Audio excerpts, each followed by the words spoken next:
G'day, RG Bargy crew. Hope you're having a fantastic day today and your family's happy and healthy. All right, we're going to take a look at SnowyMoon, the controversial program, or at least it was in the past. I don't know if it still is, but we'll get to that later.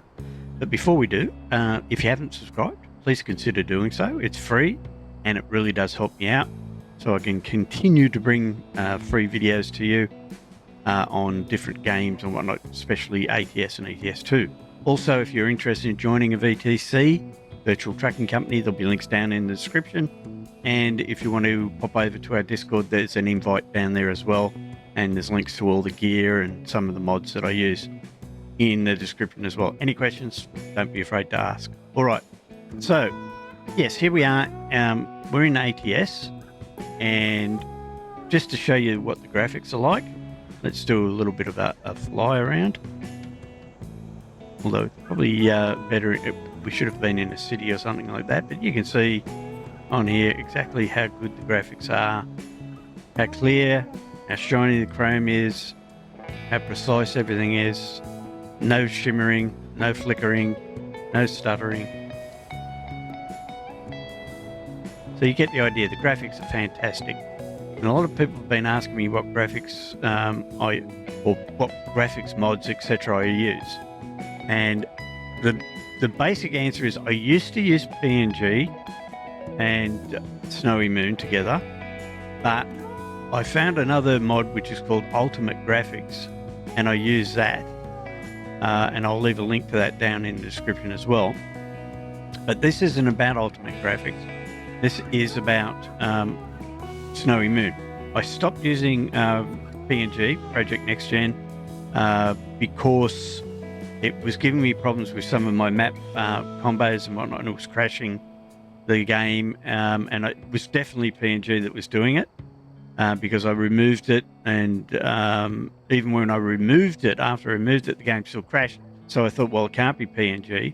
So I started a completely new profile and tested it without PNG, made sure that everything worked. I tested it with Ultimate Graphics. I tested it without Ultimate Graphics. Everything worked fine. I put PNG into the same profile, which had all the same mods from the previous one that was crashing. You understand what I mean? And as soon as I put PNG in, it started to crash again. So I took it back out, and even when I took it back out, it kept crashing. So it does something to some of the coding. Don't know what it is. Hopefully he'll fix it, because I did pay for it and paid quite a lot of money for it.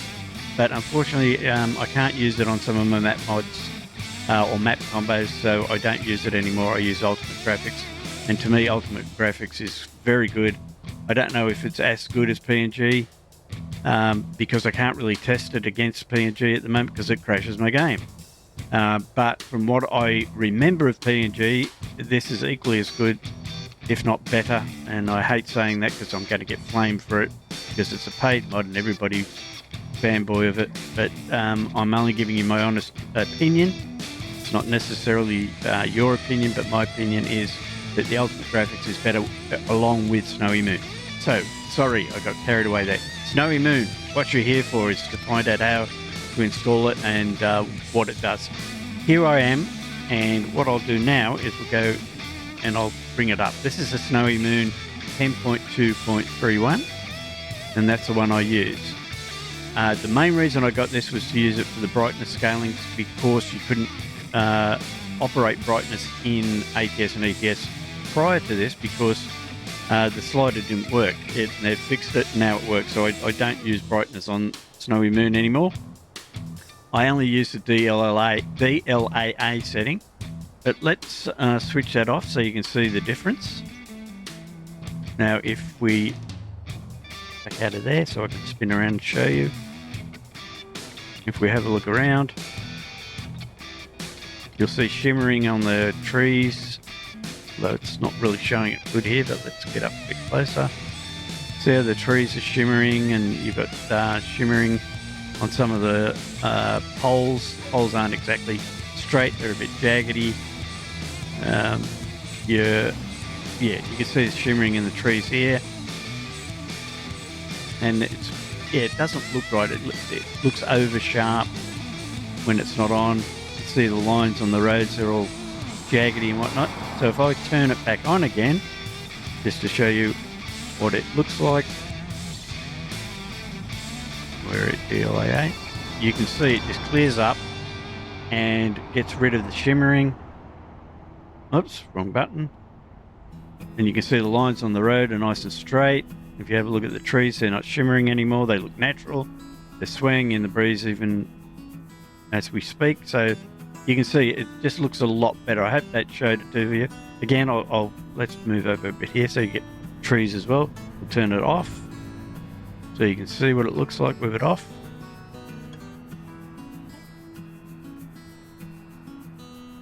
Yes, just check the lines on the road in the distance there. They're all jaggedy. The telegraph pole, the wires on the telegraph poles, they're all jaggedy. The trees are now shimmering. So we'll turn it back on so you can see, and that should clear it up for you so you can see how good it is. Now, I was going to get rid of it because I like I say, I was only using it for the brightness scaling. But now, as you can see, I'm keeping it because it does make everything look just that much better. So, with all that said, now that you've got a comparison and you can judge for yourself, we'll hop out of here and I'll show you how to download and install it. So, you go to SnowyMoon.io, and this is where you can get the plugin. And it is a plugin, it's not an actual mod. So it doesn't go in your mod folder. What you want is the top one for American Truck Simulator and Euro Truck Simulator 2. Click on that and you will see the different versions of his lighting improvements and temporal anti-aliasing. We're just using the temporal anti-aliasing. Now you've got the older versions. You've got lighting improvements version 1, which is for 1.53 only. You've got the paid version of the lighting improvements version 2. All you've got to do is become a member of his Patreon. It's quite cheap, and away you go. But we're using this one here. This is one I use, is the temporal anti-aliasing version 10. All right, so when you get in here, this is the one you're looking for. Again, I'll leave a link in the description so you can get to it. Now, it gives you all the features here that are in the package. Now, the requirements, which is DirectX 11 or 10. The games it supports, and VR is supported, and multi-monitor now. According to him, multi-monitor is supported now. It didn't used to be, but I've only just realized that he's now got it, that it is. So I'll be testing that out later on, maybe doubles or triples, and see if it does actually work, because a lot of the guys in the VTC are interested in if it'll work on their multi-monitors. So we'll find out. What is not supported is HDR and NVIDIA Smooth Motion, not a big concern for me. But then it tells you here how to install it, which I'll show you. We'll run through it though, and then I'll show you how to do it. So you go to your ETS ATS folder, whichever one you're going to do it in, and by the way, you can do it in both. Then you go to bin win64 folder, you copy and paste the DXGI DLL file, the dinput8 DLL file, and the NVNGX DLS DLL file into the Win64 folder. And you start the game in DirectX 11, and you use Control P or N to open it in game, and that will open it up. Now he talks about using reshade. I don't use reshade, so I can't help you there. We're just looking at the TAA one that he uses, the anti-aliasing version 10. Now this is the latest version that we're using, or I'm using. You can revert back to older ones if you find that they work better for you, but I'm using the latest version, and again I'm going to test it out on multi-monitor, and then that'll be a video coming up in the future. Okay, so I've already downloaded them, and so we'll go here, and when you've downloaded them, they'll come up in zip files like this, and I always scan any files that I download off the internet to make sure that everything is safe. So you just click scan with Windows Defender, and you'll see there's no threats in that one, and you can do the same with the next one. Scan with Microsoft Defender, and you can see there's no problems at all. So when you're opening these to extract them, just open them in any of whichever extraction program you use. I use Win 7-zip. So all I do is double click on it and it opens up. And what we're looking for is this file here. We want to extract it and put it into the Win64 folder. Now, in case you want to know where that is, where are we? I shall take you back and show you.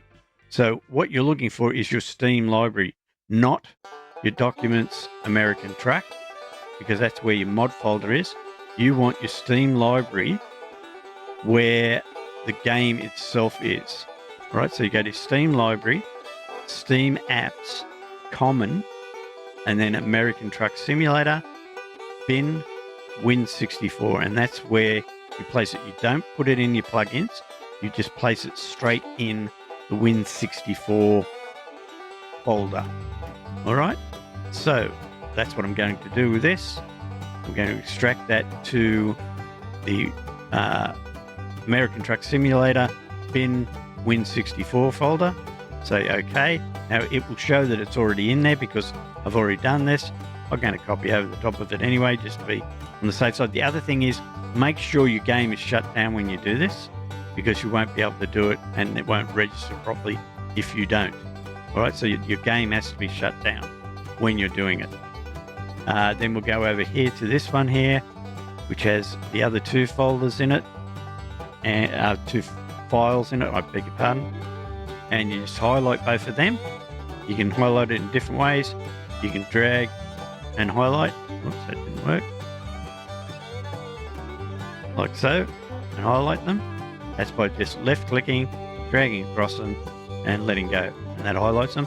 Or you can click on the first one, then press Shift and highlight, and that will highlight both of them. That's another way to do it. All right. Then you click Extract, so you're getting both of them, and make sure that they're in the same folder, which is American Truck Simulator bin Win64. And then click OK again. It'll say that it's already in there, so I say yes to all, and now I've copied over the top of them, and that's how you install them. So now to check and make sure they're in there, which they will be, we'll go back to where they are, which is in Steam Library, Steam Apps, Common, American Truck Simulator, because we're only doing that for now, but it works in both American Truck Simulator and Euro Truck Simulator 2. You can see there's one file there. What was the other? There's the other file, and one more, which is the end. Where is it? This one here. So they're all in there now. And to double check that everything's working, we can go back to the game. And you don't even have to actually go into the game. As long as you're in the title screen, you can now press End. Okay. Or Control P to open it up. And then you can play with the settings. Now, there are quite a few different settings here that you can muck around with. I suggest that you start with DLA A and set it at 3. See what it's like. I don't have motion blur on. I disable that. And the reason I've done that is because I've tested to see if it affects performance. It does. So I've turned that off and I don't need it. You can choose a simple color preset, or you can disable. It's up to you. And you can play with lighting here if you like brightness if you want. But again, by changing different settings, you'll get different things that you can change in the settings. All right. But I use DLAA because I find that that is the best setting for me. I have FXAA enabled. Again, I find that that is the best setting for me. I have motion blur disabled. I use the simple color preset. I've turned brightness to 0 because I now use the in-game brightness because it finally works in-game after years and years of waiting. And yeah, that's it. But again, by playing with the settings yourself, judge for yourself, set it up that whichever way best suits you in the game. And that way you'll get the best settings for you. Check your performance, make sure it's not doing too much on your performance, whichever settings you use, and then you'll come across whichever one is the best between, or best balance between performance and quality. So let's get out of there. All right, so that's basically how you do it, and hopefully that was explained well enough so you can understand how to do it. The other thing is, like I said, way back when SnowyMoon was very controversial for some reason. I can't remember exactly what it was, but everybody was complaining because he started charging for one of his programs. In fact, I think it was this one. And I just got blown away because he was putting all this work and effort in. And the first thing they do is start complaining because he started charging for it. And they also said something about he was hacking, and that's all been disproven. All right, so if you're worried about anything like that, by all means don't use it, but I can tell you that that's not true. It was just some disgruntled people that didn't want to pay for his Patreon at the time. He since gave it away for free, but he is now charging for this new one that he's brought out. And I haven't tested it out, the new one, which I will do though, and I will pay for it, and I will check it out, and I will do a future video and let you know what my thoughts are on that one. So hopefully you enjoyed that. If you did, give me the thumbs up. If you didn't, give me the thumbs down. Let me know what I did wrong. Also, if you know of anyone that might benefit by looking at this, please share it with them. And hopefully you did enjoy it. And if you did, we'll catch you in the next one. Bye for now.